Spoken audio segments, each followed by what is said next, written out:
Bilancio 2014, lo stato dell'arte.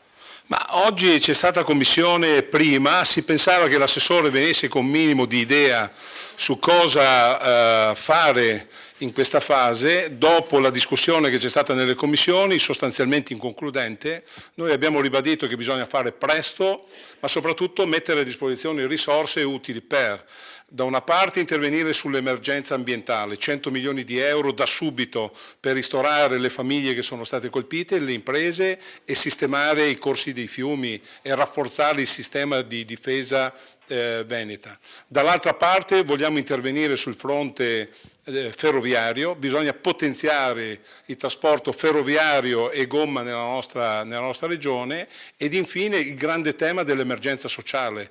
Aiutare le famiglie che sono in difficoltà economica, sostenere dal punto di vista finanziario le imprese che vogliono investire, ed ultimo, decidere una volta per tutte le risorse e dove e come deve essere fatto l'ospedale di Padova. Grande intervento che riguarda non la realtà di Padova, ma riguarda la sanità veneta e direi nazionale.